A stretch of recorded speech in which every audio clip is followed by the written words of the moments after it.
Terus jangan lupa juga kita pernah 1,5 bulan nggak main di Jakarta. Emang di Jakarta ada apa? Nggak ada apa-apa. Semuanya di negara kita waktu itu lagi kampanye presiden. Waktu itu periode keduanya SBY. Di Jakarta nggak ada apa-apa, cuman nggak boleh. Misalnya ya udah kita terpaksa mengungsi ke Malang 1,5 bulan. Padahal kota lain boleh. Jadi kalau gua harapan yang paling utama gua cepat-cepat pindah deh ke GKN ibu kota supaya izin kita lebih gampang gitu. Gitu. Jadi itu yang harus diingat gitu. Repot jadi klub ibu kota ternyata. Iya gitu.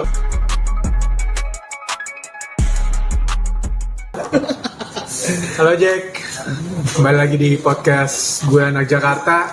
Dan musim 2025-2026 udah selesai. Kita kumpul-kumpul bareng buat ngobrol-ngobrol soal review akhir musim nih Persija gimana.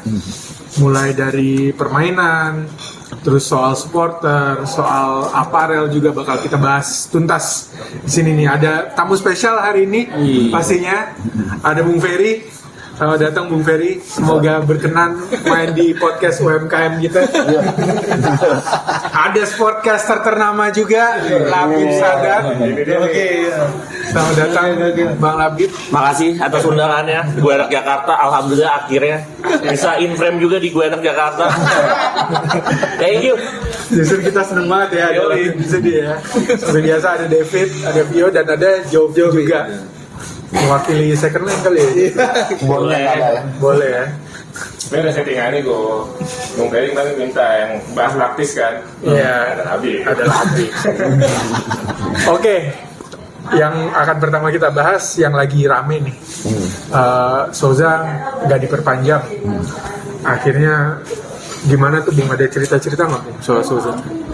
Ada cerita apa ya? Gue jujur gue agak kaget ya, karena walaupun gue ini kan urusan gue memang bukan tim kan sebetulnya. Cuman gue agak kaget karena dulu sebelumnya, beberapa hari sebelumnya gue dapat kabar bahwa dia akan diperpanjang. Gitu.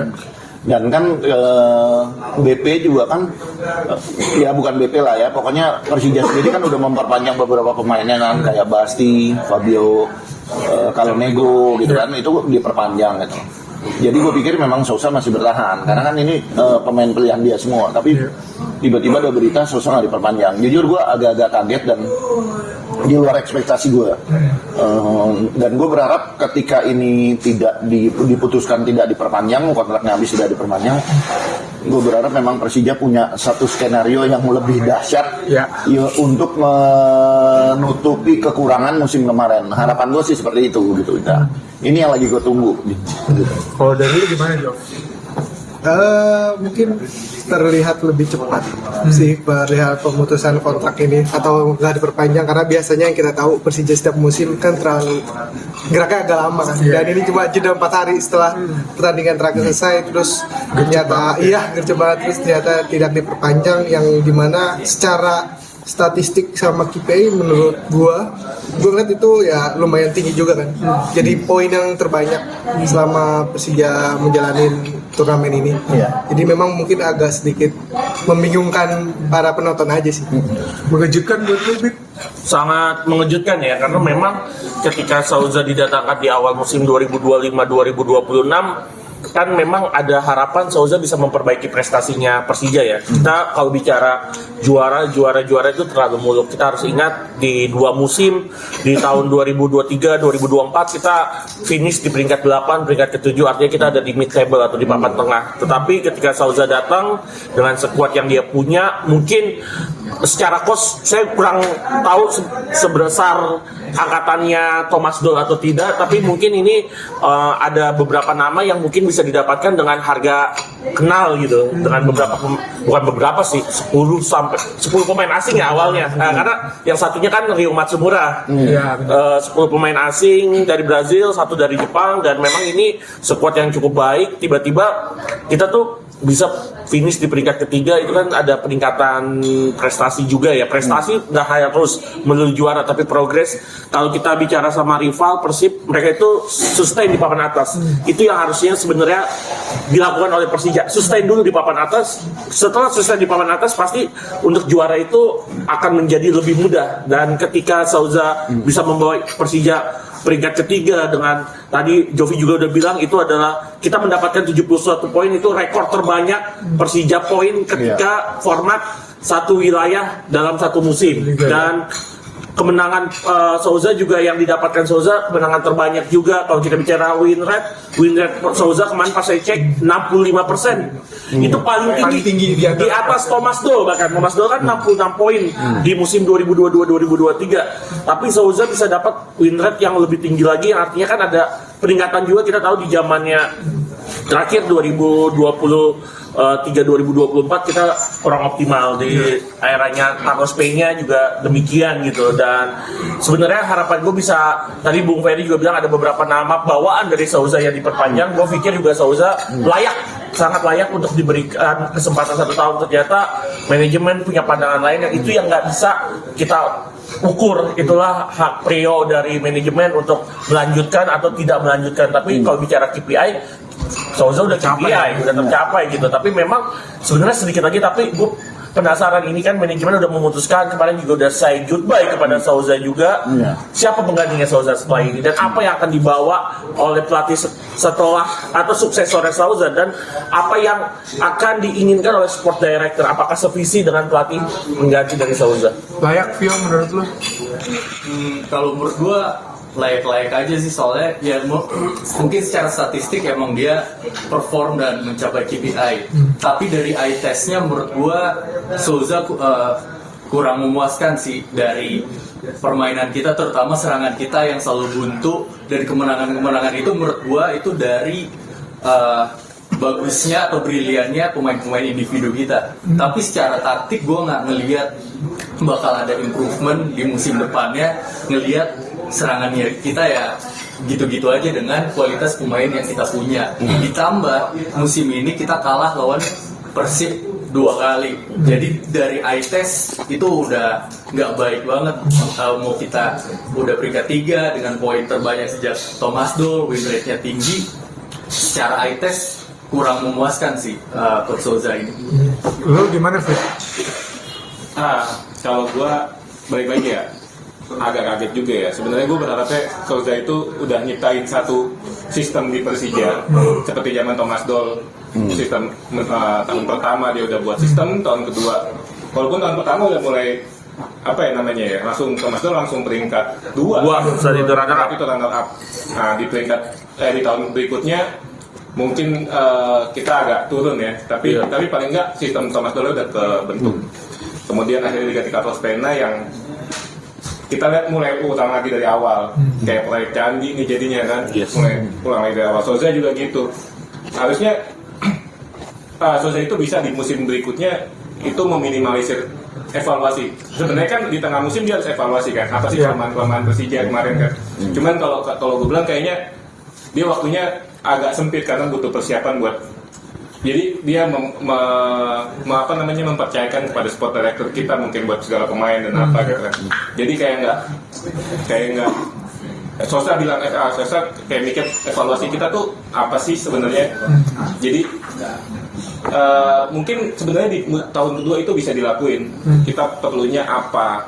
Apakah kita gagal di setiap serangan kita, apakah kita kurang orang di depan di kotak penalti lawan, kayak misalkan kita kurang pemain box to box gitu, atau kalau kita kebobolan karena hack defense yang tinggi, apakah kita butuh kiper yang bisa reading the game, yang bisa nyapu bola gitu kan ya? Kalau kita udah shot stopper. Nah kan secara kiper kan Souza bukan pilihan Souza, Eduardo bukan pilihan Souza. Eduardo udah datang sebelumnya dan kiper yang ada juga bukan pilihan Souza. Jadi mungkin sebenarnya di tahun kedua itu Souza bisa memperbaiki sistemnya yang sudah dibentuk di Persija. Nah sekarang kan Souza akhirnya udah nggak di Persija, tinggal kita lihat, penasaran sih siapa sih berikutnya gitu. Gimana Noy? Gue singkat aja udah dijelasin sama data dan fakta, udah dijelasin teman-teman semua. Tapi gue lihat Dari hati lu gimana? lihat performa dia kemarin, perform dengan peringkat 3. Gue rasa sih mesti dapat kesempatan setahun lagi ya dengan dengan kesempatan kedua dia bisa memperbaiki yang nggak didapat di musim pertamanya itu sih menurut gue sih. Ya, kalau gue ngeliatnya juga Souza bisa menciptakan identitas sepak bolanya Persija ya musim ini. Kelihatan gitu kayak ketika Persija main ya pasti mainnya kayak gitu. Tinggal sebenarnya ada modifikasi lagi yang perlu diperbaiki untuk musim depan kan sebenarnya. Tapi ya keputusan udah diambil sama manajemen. Nah kalau kalian sendiri ngelihatnya sosok seperti apa atau bahkan ada nama-nama yang spesifik nggak yang ideal buat direkrut sama Persija musim depan? Vio dulu deh yang tim Souza out. Kalau gue sempat ada beberapa rumor ya siapa yang bakal masuk. Ada STY. Kalau STY gue nggak tahu ya, gue nggak terlalu familiar dengan dia kalau di klub di sistem liga. Lu nggak siap yang lihat Persija striker Rafael Struijk nggak siap. Masalahnya di dalam. Anak-anak emasnya STI. Iya. Siap. Tapi kalau dari ASEAN sih ada rumor pelatih kepalanya Buriram. Menurut gue itu menarik sih. Gama. Iya. Alexander Gama ya. Alexander Gama. Soalnya kita ngelihat Persib kesuksesan mereka sekarang. Bojan Hodak udah banyak piala lah di ASEAN dan Punya piala. punya piala dan apa? Gue pengen lihat aja sih dengan Buriram kan ya top tier lah ya di Asia Tenggara. Gue pengen lihat aja orang yang familiar dengan sepak bola ASEAN, ekosistemnya kayak gimana, dia bakal menerapkan taktik dia dan manajemen dia di Persija tuh bakal kayak gimana. Lu Noy, kan baru dikit lo ngomong. Gue justru penasaran ini ya STY nyoba di Persija, pengen lihat tadi Rafael Struijk jadi striker Persija, pengen lihat gitu performa dia di Liga gimana, penasaran juga sih. Boleh tuh STY kalau gue. Gini. Gimana Bu? Buat gua sebetulnya gua termasuk orang yang nggak mau pelatih itu dikasih kesempatan cuma 1 tahun. Lihat Pena pertama di Persija, begitu kita lepas di Persita dia bagus ya. Karena dia sudah tahu permainan di Liga Indonesia. Jadi sekarang kalau kita bicara ke depannya, kita harus lihat kekurangannya si Souzanya apa. Kalau menurut gua 3 kekurangan pertama adalah komunikasi. Dia bahasa Inggris nggak bisa. Dia selalu menyampaikan semuanya pakai bahasa Brazil. Kalau diganti ST ya sama. Dia juga nggak bisa bahasa Inggris. Bahasa Inggrisnya kayak Korea di pabrik Tangerang. Cikarang gitu. Jadi berarti permasalahannya sama, komunikasi. Yang kedua, kekurangan Souza apa? Emosi. Ketika dia emosi, pemainnya emosi. ST-nya juga emosi. Sama. Temperamen tinggi juga, darah tinggi juga. Gitu. Jadi berarti 2 ini sama. Nah, yang ketiga ini adalah kelemahan Souza adalah ini yang gue mau cari tahu. Karena gini, tiap kali main di JIS selalu ada komplain. Ada komplain nggak bisa Bu, permainan di lapangan JIS jelek gini. Nah, gue tanya, yang main di lapangan JIS kan bukan cuma Persija. Lawannya juga Persija. Jawabannya adalah permainan Souza ini tidak cocok untuk diterapkan di lapangan JIS. Oke, permainan yang kayak gimana nih yang gue pengen tahu. Itu sebetulnya beberapa pertanyaan yang sudah gue siapin kalau Souza diperpanjang. Gue siapin, gue pengen datang mau podcastan kayak mau apa, pokoknya gue pengen datang mau ngomong sama Souza apa nih kiat dia untuk di tahun kedua, termasuk soal strategi. Kalau memang ternyata strategi dia nggak cocok di lapangan Indonesia kayaknya hampir sama semua deh. Lu lihat deh di beberapa lapangan kan di luar kota, di kota-kota lain juga hampir sama, kebongkar-bongkar juga, banyak bercak-bercak juga. Cuma kan image-nya JIS dari awal ketika rumputnya diganti itu image-nya kencang banget bahwa rumput adalah masalah utama. Jadi semuanya akhirnya punya alasan. Kalau kalah di sana atau seri di sana selalu punya alasan gitu. Jadi gue pengen tahu nih, kalau memang strateginya nggak cocok di lapangan itu, lapangan Indonesia sama, nah strateginya akan berubah apa enggak? Karena yang gue tahu dari banyak orang yang gue ajak ngomong, termasuk di Bandung, permainan Persija itu juga adalah salah satu tim yang banyak suka melihat permainan Persija karena berani main terbuka. Mau lagi menang 2-0 kek, mau lagi kalah 1-0 kek, tapi berani main terbuka dan itu langka. Banyak yang berharap Persija menang karena pengen merubah. Setelah sekian tahun dari zaman kita juara dipegang Teko, model permainannya semua sama, kayak gitu aja. Iya, sama semua. Kita setahun, terus kemudian Bali 2 tahun dan Persib 3 tahun. Itu sama semua. Nah, apa nih yang gue pengen tahu dari Panindra? Nah kalau memang ternyata Sosa diganti, berarti kita jangan cari pelatih yang kayak gitu. Kita cari pelatih yang gaya permainan beda. Nah ketika cari gaya permainan berbeda, bagaimana dengan pemain-pemain yang udah lama, udah di Persija nih? Itu yang jadi masalah. Jadi berarti kalau kita mau cari kriteria, kita lihat pemain kita sama kita cari yang strateginya harus beda dengan Sosa. Itu aja sih sebetulnya. Tinggal cari siapa gitu. Nah, gue ada pertanyaan nih, Bung. Kan Bung Ferry bilang gak suka kalau pelatih itu cuma dikasih setahun kesempatan. Realistis nggak kalau pelatih itu masuk di tahun pertama udah ditargetin juara? Sebetulnya nggak realistis sebetulnya, cuman mungkin waktu itu kepancingnya situasi, wah Persib juara, si ini bisa juara, Bali bisa juara back to back, tiba-tiba kepancing kita mau juara juga ini mulai dari tahun ini gitu. Menurut gua kepancingnya, tapi itu kan wewenangnya bapak-bapak yang di atas sana gitu kan. Ketika dia ngeluarin duit, dia pengen menjuara dengan materi pemain yang boleh dibilang angkanya cukup fantastis gitu kan, dan materi pemain yang memang benar-benar dipanggil Sosa kan ini kan gini. Ingat nggak, kita awal-awal kan semua terbuai dengan permainan Sosa. Gua sampai semua orang bilang, ngeri melihat Persija main, semua gitu. Tapi kita mulai goyang ketika apa? Ketika masuk si Tubarao. Ya kan? Tubarao masuk, ditaruh di sayap kiri, ternyata dia nggak cocok. Begitu Tubarao masuk, itu prestasi makin goyang loh. Tubarao ditaruh di bek kanan, dia menyesuaikan lagi. Akhirnya makin di sini makin bagus, gitu. Jadi ketika putaran kedua ada 7 pemain baru. Ternyata 7 pemain baru itu tidak langsung main di Persija. Pertanyaan gua, ini sebetulnya maunya Sosa atau maunya siapa nih? Gitu. Karena kan sekali lagi gua nggak ada di tim. Kalau gue ada di tim, gue akan tahu semua. Tapi gue udah bilang kan, gue di kantor nih, gue nggak tahu menau mengenai tim. Jadi sebetulnya yang gue harapin adalah kalau memang mau target juara, ya semua harus punya program dari awal yang ini, jangan goyang, jangan mudah goyang ketika netizen nyerang. Gitu. Karena netizen itu tidak mewakili sebenarnya. Lihat hasil pollingnya Jackmania, 60% minta Sosa dipertahankan. Berarti kan netizen yang mana tuh yang bilang ganti Sosa. Loh, Jak Online sama Infocom ngadain polling, semuanya bilang, ya bukan semuanya, 60% itu bilang minta Sosa dipertahankan. Gitu. Jadi gue sebetulnya berharap kalau target juara siapapun pelatih baru itu, nah ini kita dari nol lagi, tadi dibilang Richards lagi nih, riset lagi ya. Harusnya kita lihat dengan kekuatan kita lihat kekurangan Sosa, ya baru kalau mau bilang target juara terserah deh. Karena 500 tahun kota Jakarta loh gitu. Iya, ada momentum juga ya. Dan 100 tahun ulang tahun Persibaya.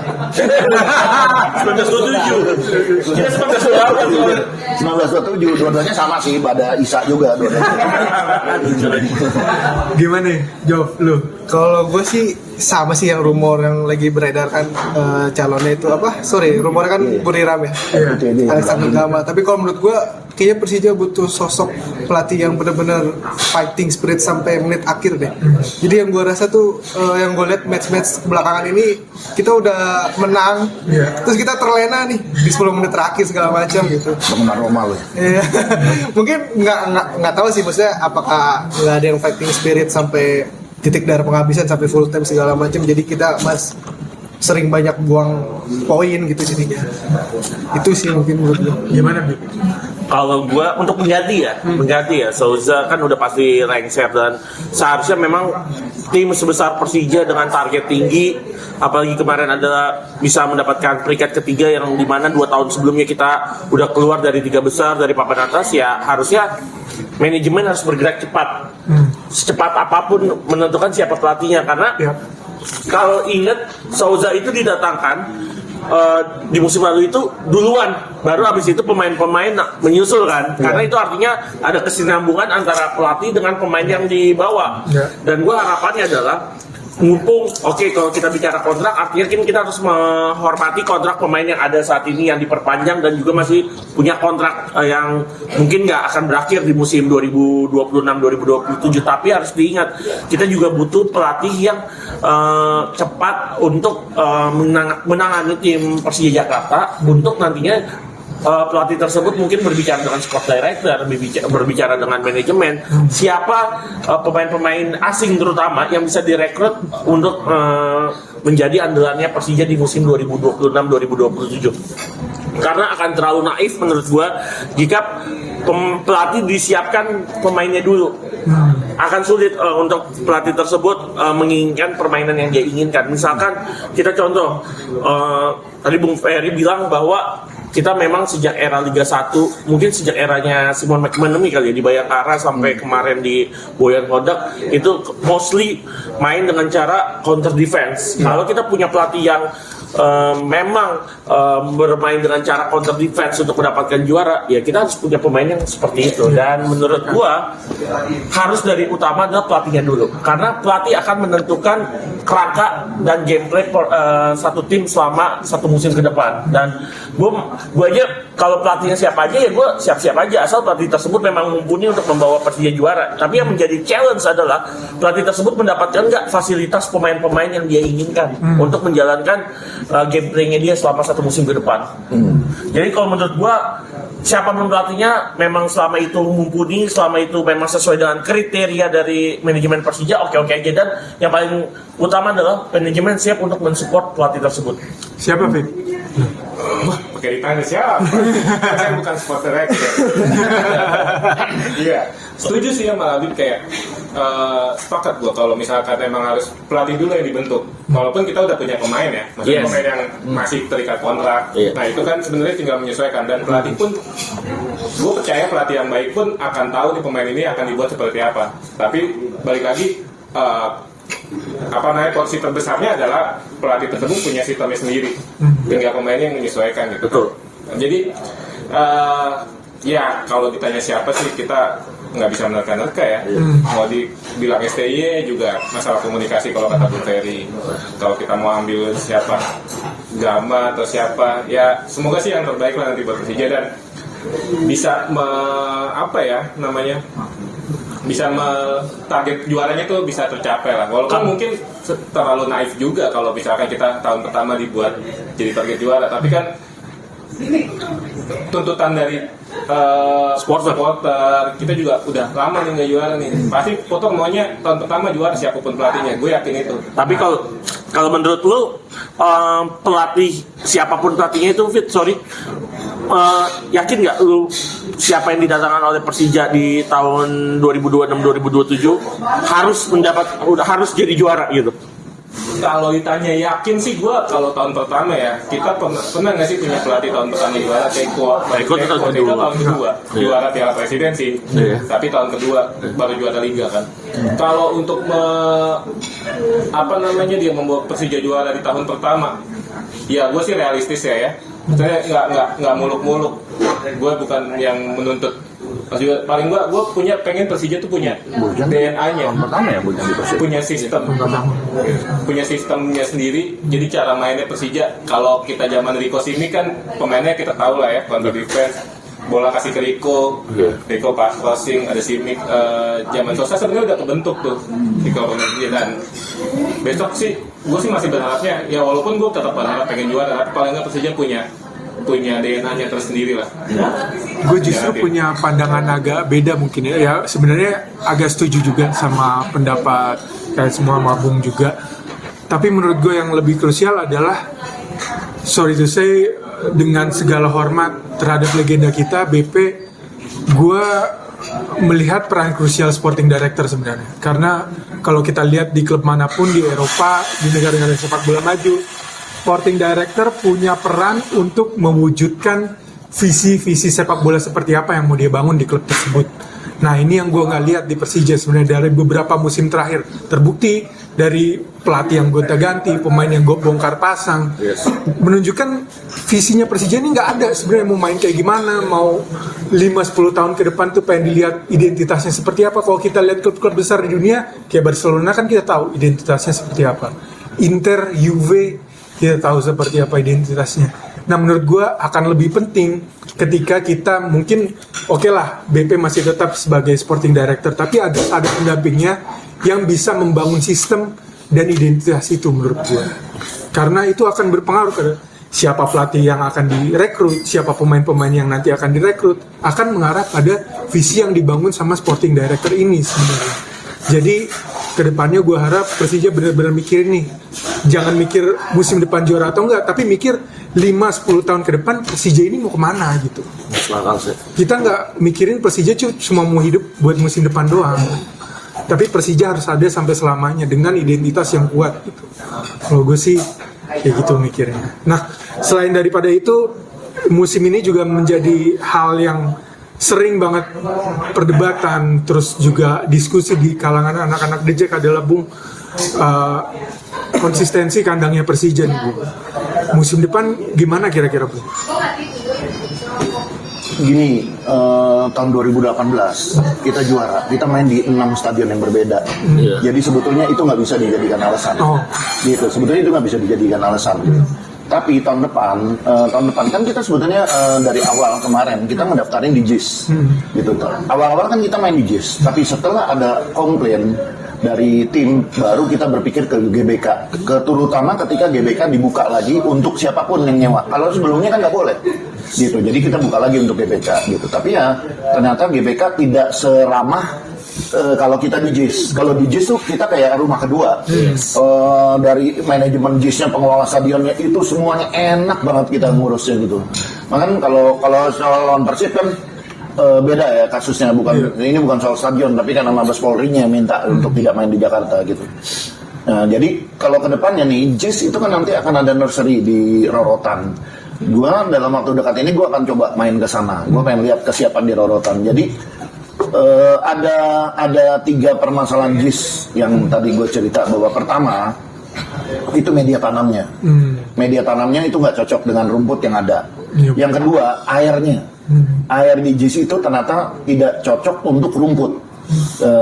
Katanya tanda kutip nih orang yang tahu rumput nih yang ngomong, mengandung bakteri yang merusak rumput. Yang ketiga adalah pola tanamnya. Kalau dulu kita ngambil dari lapangan latihan JIS, lapangan latihan diambil sekotak-sekotak, tapi ketika dibalikin ditanam di lapangan utama itu nggak seperti puzzle yang ditaruh di tempat yang sama, itu pindah-pindah. Sehingga akhirnya rumput itu kan makhluk hidup, tetangganya beda-beda nih. Nah makanya setiap kali dipindah itu sambungannya selalu rusak. Dan ketika rusak inilah yang membuat kita sulit untuk bisa main di sana gitu. Jadi itu insya Allah amin akan terjawab dengan adanya nursery yang di Rorotan itu. Karena apa? Di situ kan kita mendatangkan alat yang bukan ngambil sekotak-sekotak tapi gulungan.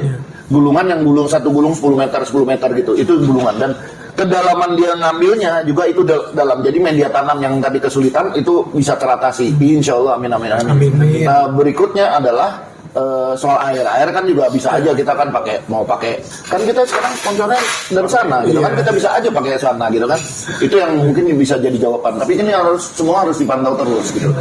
Kalau itu berjalan sesuai dengan apa yang diinginkan, mau konser pakai 2 hari kemudian udah bisa dipakai. Kalau memang itu berjalan sesuai dengan yang diinginkan. Jadi mudah-mudahan aja kalau kita mutusin di JIS itu kan seru loh. Kalau di JIS kenapa? Jarak penonton dekat kan, pressure-nya kayak di Lebak Bulus lagi. Gitu. Dulu kan orang kalau main di Lebak Bulus gendang gua udah gemeter sebelum gendang bola. Gitu. Gua berharap gitu juga di JIS gitu. Gimana Jo? Sebagai The Jack, kandang pindah-pindah musim ini ada kendala nggak tuh buat lu? Mungkin kalau memang udah dilihat sesuai jadwal kan, misalnya udah ngepantau nih match-match yang pengen ditonton ternyata digeser, dipindahin ke luar kota sih, paling cuma itu aja sih yang sangat disayanginnya. Tapi kalau emang kita dengar dari penjelasan Bung Ferry ya, semoga emang full di JIS, karena jujur mau nonton dari tribun, mau dari yang VIP maupun yang biasa pun itu emang deket banget gitu.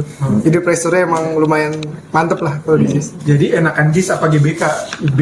Gua sebagai supporter. Gua sih jujur kalau bicara, kita kan harus tahu dulu substansinya ya. Namanya main bola ya pasti yang penting pemain mendapatkan fasilitas yang paling oke ya. Kalau gue lihat JIS mungkin faktor jarak aja ya kalau dari gue ya. Rata-rata mungkin sebagian besar faktor jarak ke JIS yang cukup jauh, mungkin khusus anak pusat yang rumahnya dekat utara atau Jakarta Utara cukup dekat ya. Mungkin anak Jakarta Utara juga ada beberapa yang merasa jauh juga sih, tapi Adius paling seneng tuh ya. Adius tuh dekat tuh.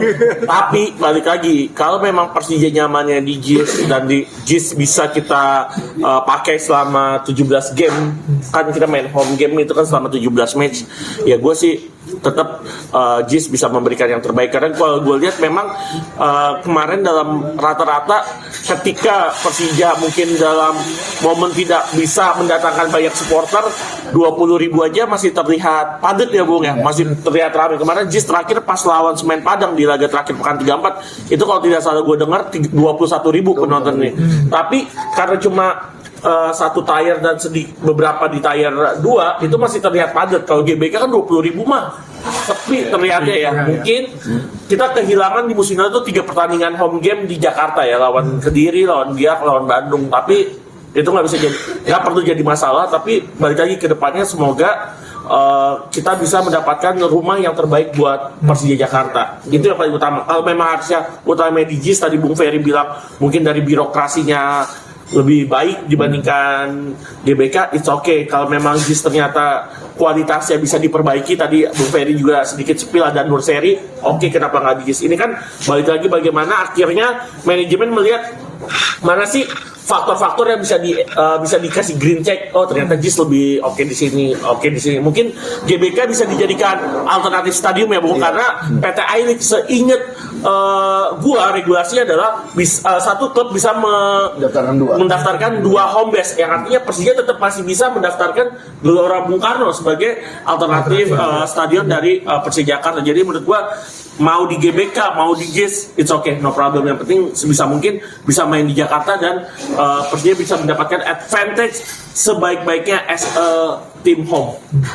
Vio, Gue setuju sih mau GBK atau JIS, yang penting di Jakarta ya. Gas terus ya. Gas terus, yang penting main di Jakarta. Tapi kalau buat JIS, melihat hasil-hasil kita di JIS musim lalu, mungkin JIS ini keangkerannya belum sekuat GBK ya.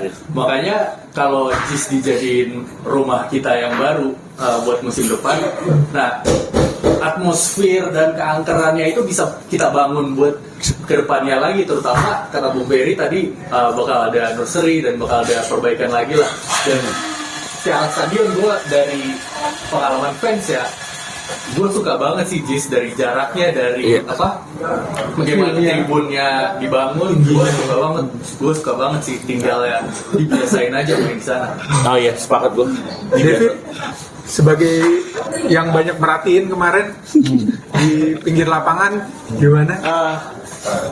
Balik lagi sih ya, kalau emang kita udah deketin, misalkan karena kita didaftarin di JIS ya, sebisa mungkin kita deket main di JIS. Ya amin, kata Bung Ferry udah dapat perbaikan dan lain-lain, musim depan JIS siap, Persijanya siap, kitanya juga sebagai supporter siap memenuhi tribun ya. Kita buat lagi keangkeran rumah kita ini di JIS gitu kan. Dibiasakan sih penting ya, karena semakin banyak kita sering main di sana, semakin kita mendapatkan hasil positif, semakin berita yang memberikan mempublikasikan berita bahwa Persija benar-benar angker banget main di JIS. Karena kenapa berita itu kan, apalagi media itu adalah alat propaganda. Jadi kita sebisa mungkin kita main di JIS, terus juga The Jack bisa mendukung dengan sesuai dengan koridornya, dengan optimal, dengan maksimal, ya akan menjadi GBK kedua sih. Gimana nih Noy, yang selalu absen kalau Persija mainnya? Jauh banget dari rumah gue. Buat orang Lu Persija sampai GBK. Gak Persija sampai Patriot. Gue mana aja sih, yang penting harga mati tuh di Jakarta, walaupun tanpa amit-amit tanpa penonton, minimal kayak waktu di PT IKA Bung, atau di Madia, minimal tuh di Jakarta Bung. Biar nggak marwahnya Persija sampai ke Kalimantan itu, aduh itu udah sedih banget kita ngeliatnya. Biar nggak dikatain macam keluyuran ya. Walaupun dihukum tanpa penonton, gue maunya sih tetap di atau ke PT IKA, Madia, itu Jakarta itu aja sih gue. Yang gue ingetin, yang perlu gue ingetin sama lo semua ya. Yang pertama, kita pernah kalah WO sama Persiwa Wamena. Iya. Ketika itu kita nggak dapat izin. Waktu itu almarhum Ketua Umum Persija Pak Tony Tobias pasang badan, main aja kalian. Ya udah kita datang ke Lebak Bulus, ternyata di Lebak Bulus digembok. Waduh. Karena pengelola nggak berani kalau nggak ada izin polisi. Jadi yang paling utama adalah izin polisi. Mau polisi kayak gimana pun, kita galak kayak gimana pun, kalau polisi nggak ngasih izin percuma. Nah, waktu itu Persija kalah WO dan kita poinnya dikurangin 3. Padahal kita waktu itu 13 kali pertandingan di tangan Beni Dolo itu nggak pernah kalah. Gitu. Nah akhirnya kita turun lagi. Kita udah peringkat 3 tuh di bawah Persipura sama Persiba Wamena. Itu peluang tuh sebetulnya kita tuh untuk naik lagi ke atas. Terus jangan lupa juga kita pernah 1,5 bulan nggak main di Jakarta. Emang di Jakarta ada apa? Nggak ada apa-apa. Semuanya di negara kita waktu itu lagi kampanye presiden. Waktu itu periode keduanya SBY. Di Jakarta tuh nggak ada apa-apa. Cuman nggak boleh. Misalnya ya udah kita terpaksa mengungsi ke Malang 1,5 bulan. Padahal kota lain boleh. Jadi kalau gua harapan yang paling utama gua cepat-cepat pindah deh ke GKN ibu kota supaya izin kita lebih gampang gitu. Gitu. Jadi itu yang harus diingat gitu. Repot ya jadi klub ibu kota ternyata. Iya, gitu. Birokrasi. Birokrasinya banyak gitu. Jadi kita tuh kemarin berusaha untuk main tanpa penonton pun nggak bisa. Gitu. Karena isu-isu dari di Mabes Polri itu kan sampai sebetulnya apa Polda Metro udah ngizinin, semua udah oke, JIS oke gitu kan. Tapi kalau Mabes Polri udah turun tangan berarti ada sesuatu yang kita nggak tahu gitu ya. Sampai gubernur kita juga bilang yang penting Jakarta ada mayem, ya mau gimana kalau udah kayak gitu. Ya kadang ini juga jadi kritik juga sih dari gue sebenarnya buat mereka-mereka yang berwenang, karena kan kemarin Bung sendiri udah datang ke Mabes, ke Polda juga untuk nunjukin bahwa ketika Persija main di Jakarta nggak ada insiden loh, aman-aman aja loh. Nah ini kita bisa berkaca juga Gibi sama pertandingan Juve lawan Torino kemarin. Jurnal terakhir ada rusuh. Juve sama Torino sampai ada satu supporter Juve atau Torino yang kritis di rumah sakit. Juventus ya. Nah itu ultrasnya Juventus justru minta supaya pertandingan dihentikan. Pertandingan nggak bermain pada saat itu. Tapi yang luar biasanya adalah yang meyakinkan justru pihak polisi. Mereka bilang enggak, pertandingan harus tetap berlanjut karena kami yakin kami bisa mengamankan pertandingan ini dan pertandingan akan berjalan lancar. Iya paling benar kan memang yang namanya polisi kan mengamankan sesuatu ya, mengamankan suatu hal. Kalau lu nggak mengamankan suatu hal ya berarti itu bukan polisi, namanya supporter aja atau warga sipil kan. Itu kan tugasnya polisi. Makanya gue suka bingung dengan polisi-polisi di Indonesia yang padahal ya kita tahu Bung Ferry juga udah paham banget lah dalam beberapa tahun terakhir ini tentang yang namanya izin keramaian ya. Dan gue bingungnya kalau misalkan di Indonesia bahwa ada sedikit kerusuhan, gue bingung banget. Di Italia itu gue nonton film yang namanya Ultras, itu kerusuhan tuh setiap musim di setiap klub selalu ada. Tapi akhirnya bisa keredam karena kenapa? Isu-isunya nggak diangkat, pihak keamanannya akhirnya melakukan evaluasi, ada protokolnya, penonton juga akhirnya disosialisasi. Itu juga dilakukan kok sama supporter, sama semua fanbase klub-klub di Indonesia bahwa sosialisasi agar tidak terjadi kerusuhan seperti apa, bagaimana cara menanganinya.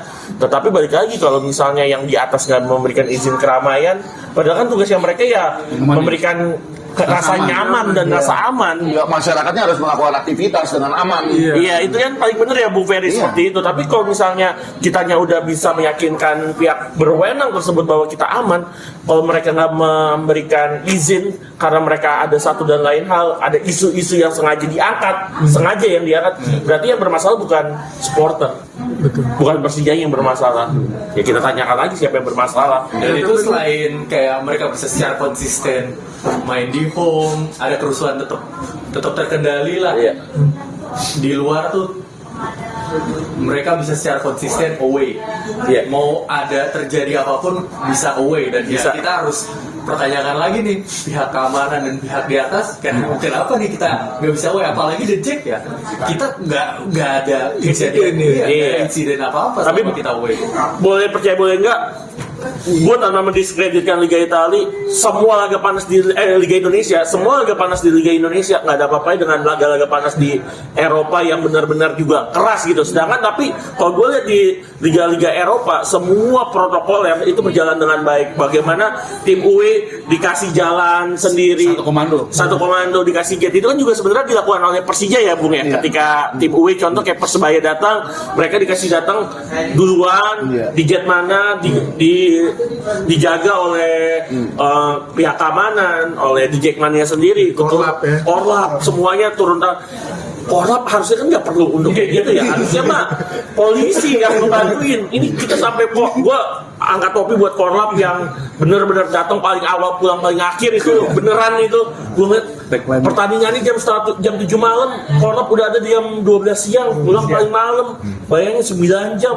Dan harusnya itu bukan tugasnya Korlap, tapi tugas dari kita bilang keamanan. Kalau kita lihat liga-liga Eropa, bener-bener polisi udah dari bus kue datang tuh udah dijagain, mau dari luar tim home mau kasih siulan atau sambutan dalam tanda kutip.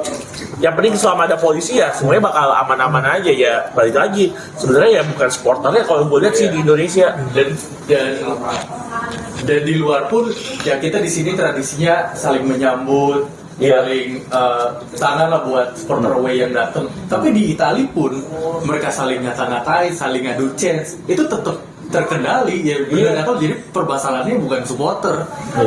Ya kayak inget gak lo yang pas kita away ke Malaysia dukung timnas, itu kan ada protokolnya sendiri.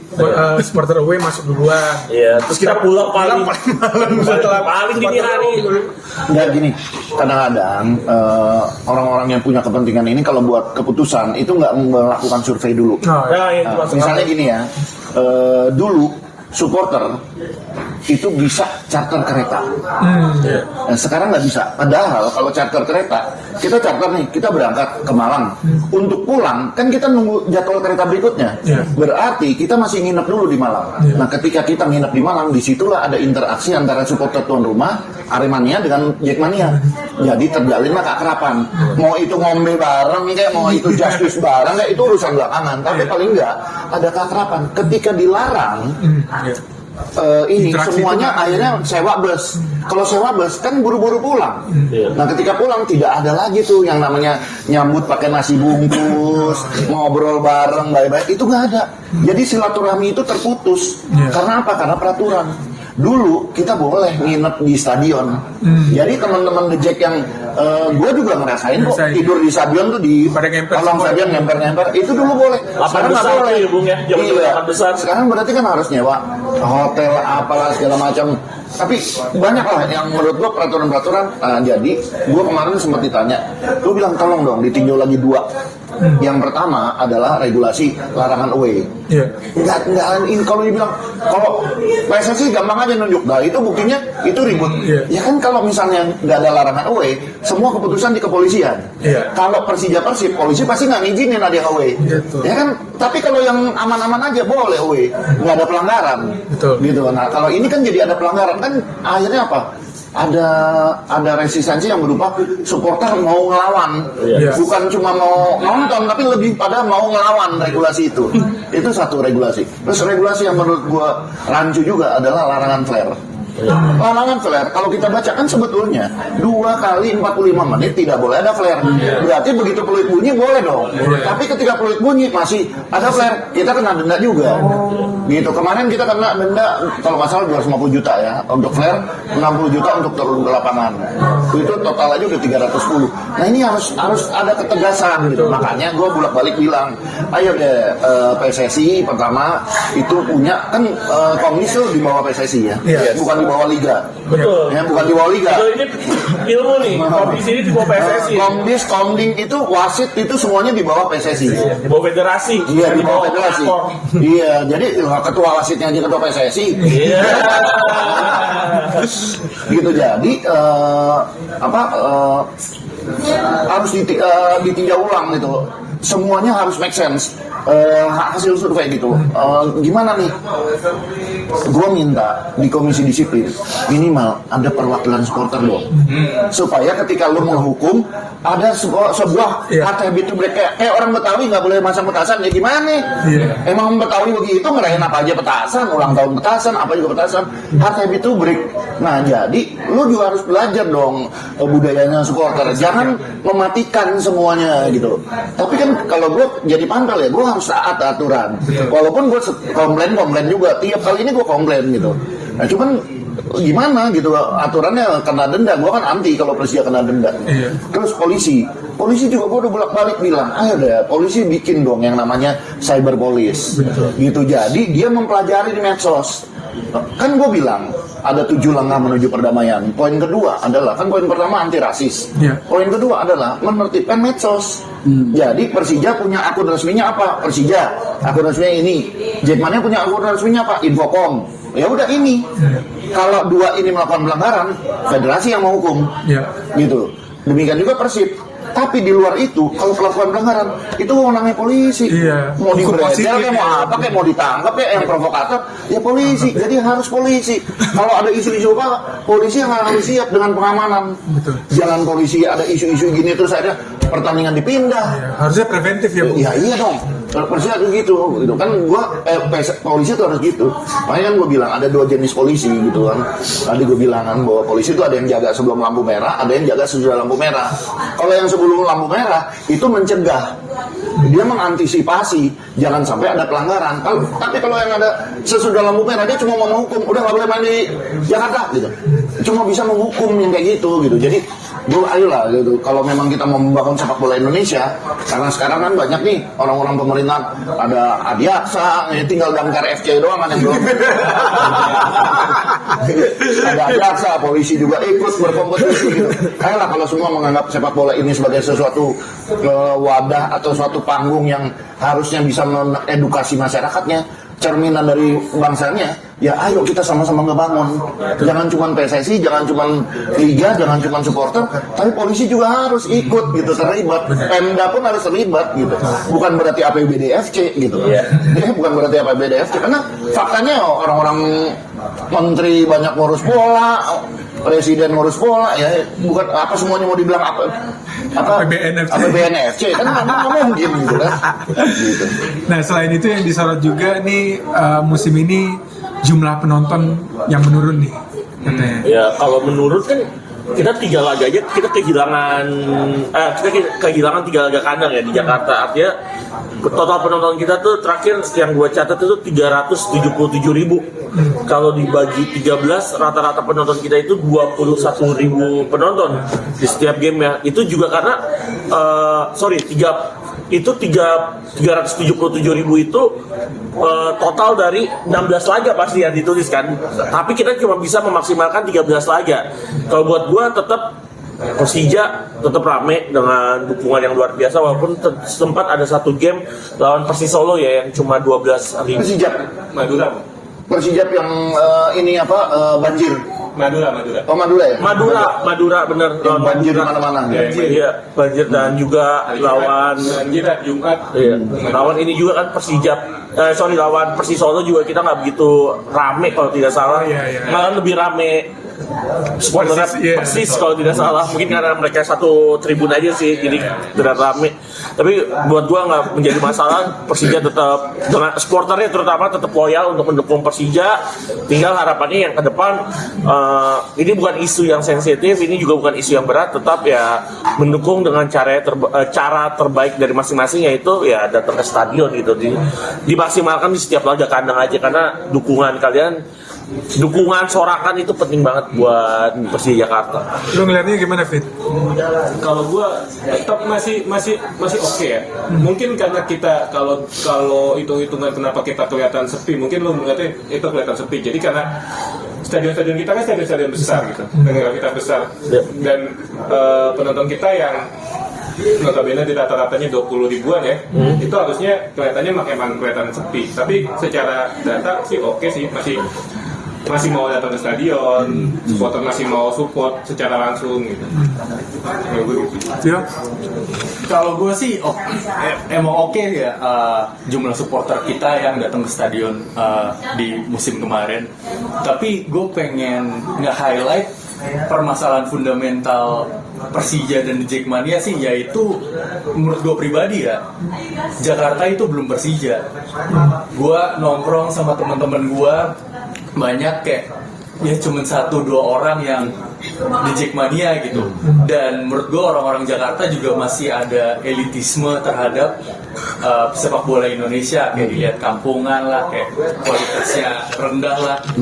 Mungkin ini pembahasan lebih ke jangka panjang ya, tapi menurut gue setiap The Jackmania punya bukan tanggung jawab ya, tapi harus ada usaha untuk membuat orang-orang di sekitarnya lebih mendukung Persija gitu. Dan dengan itu menurut gua kita bisa lebih konsisten menuhin stadion, nggak cuman di pertandingan-pertandingan sengit atau pertandingan-pertandingan besar doang. Jadi menurut gua membuat Jakarta lebih Persija sih sangat penting ya. Soalnya dulu gua kuliah di Bandung, teman-teman gua tuh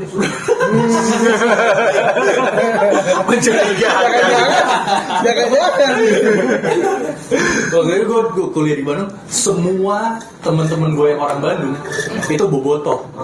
Gue nggak bisa ngomong hal yang sama untuk teman-teman gue yang orang Jakarta. Masuk akal sih. Jakarta belum begitu Persija itu.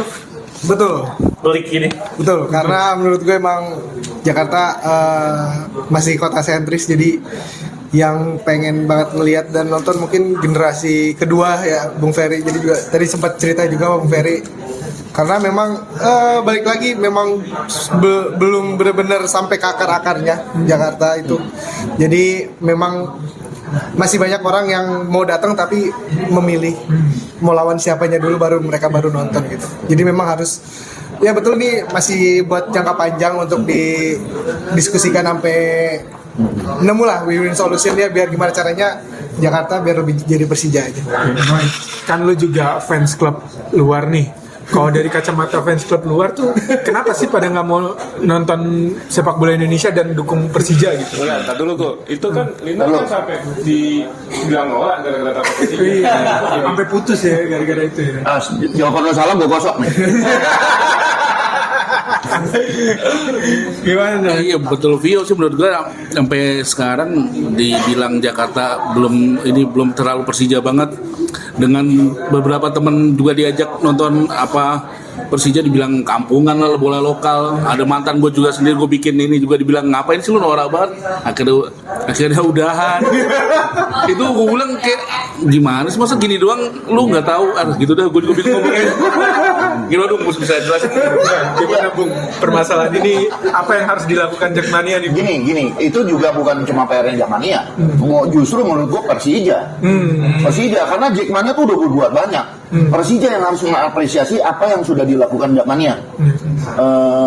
Pertama gini, harus kita akui ya, duta-dutanya kita yang secara tidak langsung menarik orang untuk tetap cinta Persija. Yang pertama apa? Bandnya Jackmania. Ketika band Jackmania di mana-mana nyanyi Persija Jakarta, semua mereka berlomba-lomba nyiptain lagu-lagu The Jack, lagu-lagu Persija, itu membuat anak-anak kecil sekarang kalau sahur pun nyanyi lagu-lagu Persija. Berarti secara tidak langsung kan mereka duta. Persija harus mengapresiasi. Itu kemarin tiap pertandingan kita undang satu band, tapi menurut gua itu belum cukup.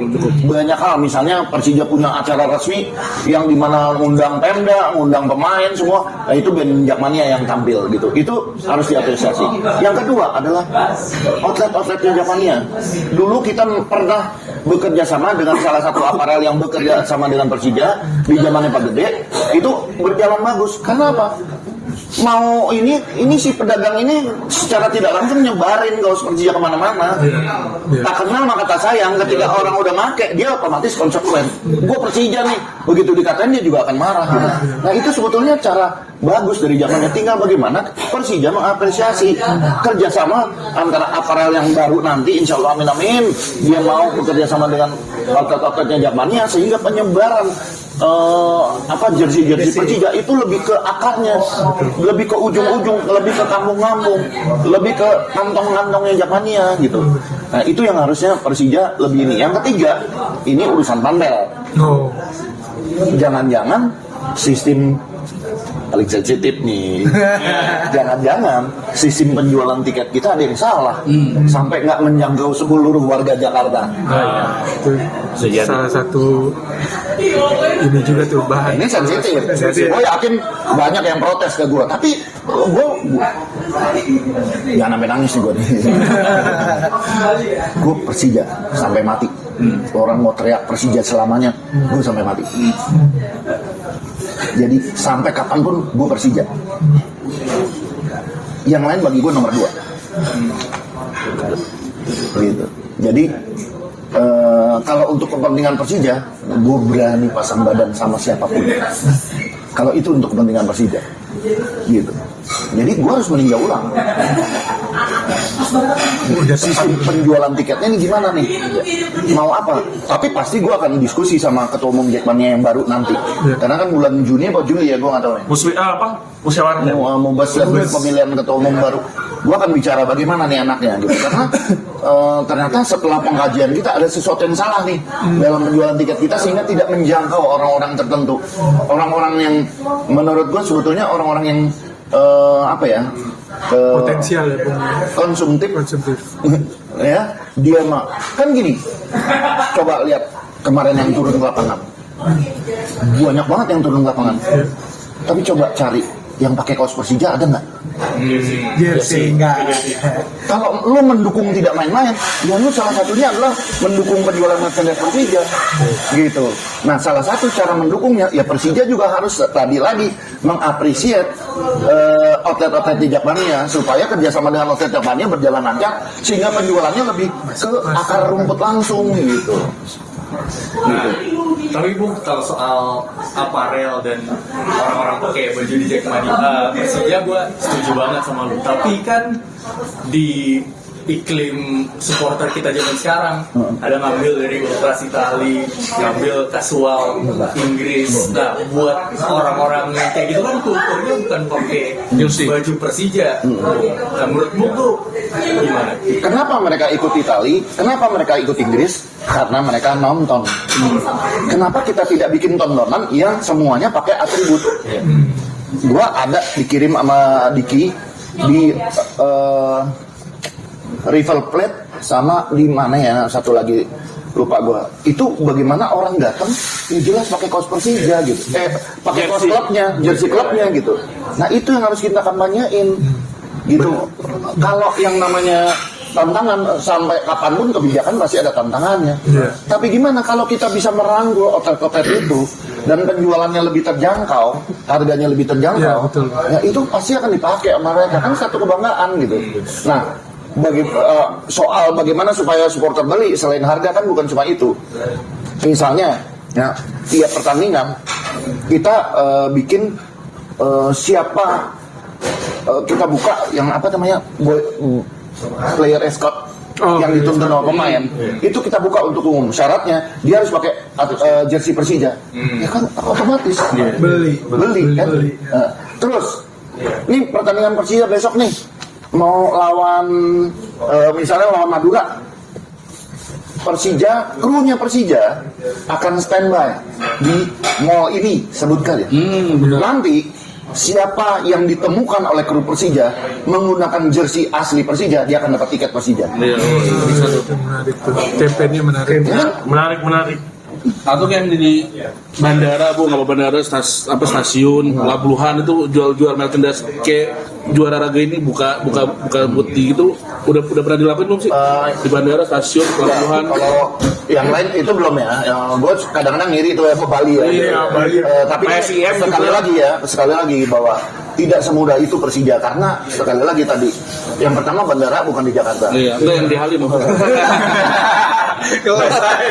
Halim punya TNI. Iya sih. Dan izin kita karena itu bukan orang Jakarta, bukan orang yang fanatik Persija, izinnya agak sulit. Gitu. Harganya juga beda gitu. Beda kalau heterogen lebih gampang memang ngelolanya gitu. Nah, sedikit banyak kan udah dibahas tadi soal aparel. Nah, aparel musim depan kayaknya menarik nih Bung, kalau melihat rumor-rumor yang beredar kan kelasnya kayaknya high nih. Gimana kemudian nantinya menjangkau Jackmania yang kayak Bung bilang tadi di kampung-kampung. Ketika disebut aparel itu, gue termasuk yang ragu gitu. Aduh, gimana dong ini penjualannya nanti. Nah, akhirnya mereka tetap akan bikin jersey supporter. Oh, oke. Ya, mereka akan tetap bikin jersey supporter. Tapi gue bilang, ini kesiapannya jangan mengulangi kesalahan-kesalahan yang lalu gitu. Jadi gue maunya jersey supporter itu harus keluar di awal.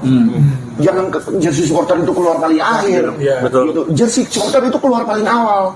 Ketika jersey supporter keluar paling awal, tiba-tiba semua udah pada beli, toto muncul yang replika. Wih, kayaknya itu lebih bagus. Orang akan beli itu. Mungkin akan tersaring orang yang mampu main enggak ya, mungkin gitu. Tapi rata-rata orang pengennya pengen ada sesuatu yang baru dan lebih bagus. Upgrade, nggak mungkin downgrade. Dan ketika replika udah keluar, udah banyak yang beli, toto keluar yang paling isu, itu orang akan berlomba-lomba beli. Betul. Jadi strategi marketingnya gitu ya, itu juga harus diperhatiin gitu oleh Persija. Gitu. Satu lagi juga Bung, sama ukuran ya Bung ya, size untuk ukuran size.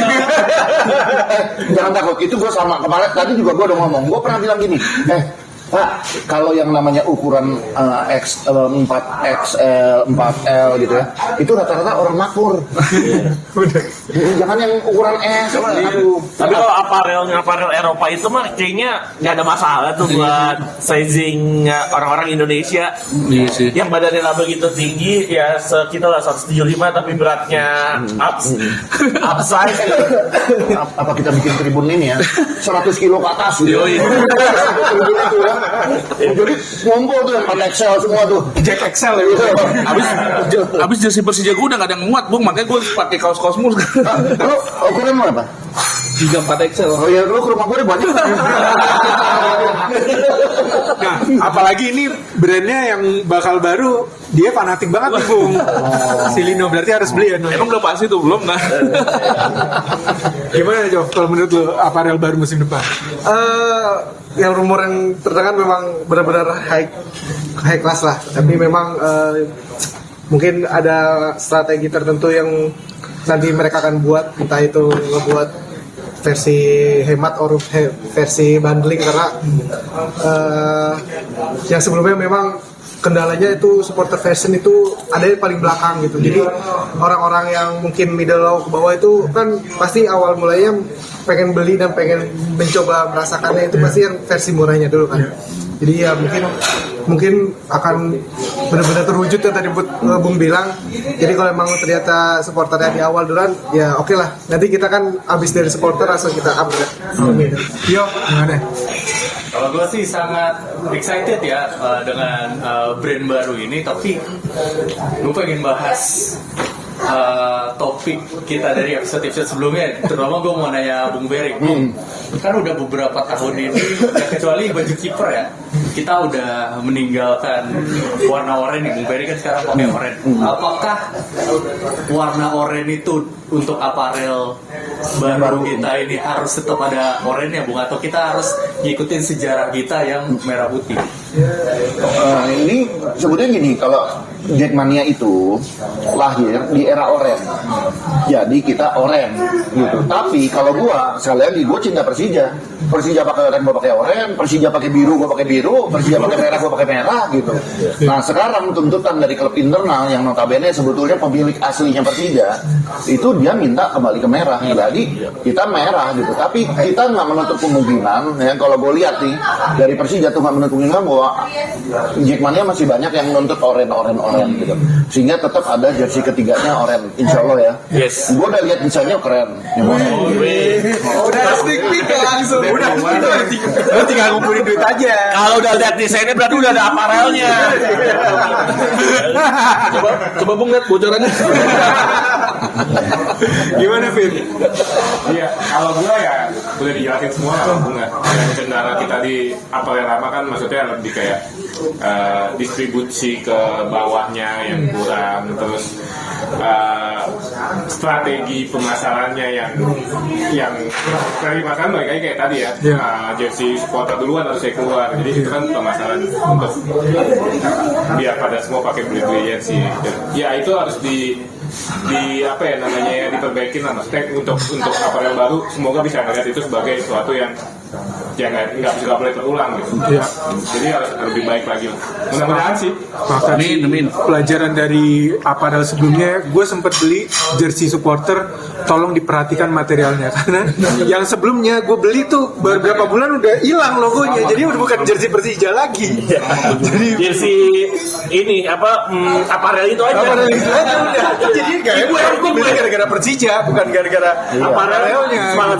Iya. Ya kan, sama diperhatiin lagi kan ada sebuah klub yang pakai aparel yang sama musim lalu. Nah distribusinya tuh gue nyari jersinya tuh susah. Jangan sampai Persija kayak gitu juga musim Dengan aparel yang sama. Dengan aparel. Tapi gue dapet jersey. Oh lu dapet. Kalau lu punya akses khusus kayaknya. Kalau gue enggak. Apa tuh? Ternyata mereka bukan cuma Persija. Aparel lain dikejar juga.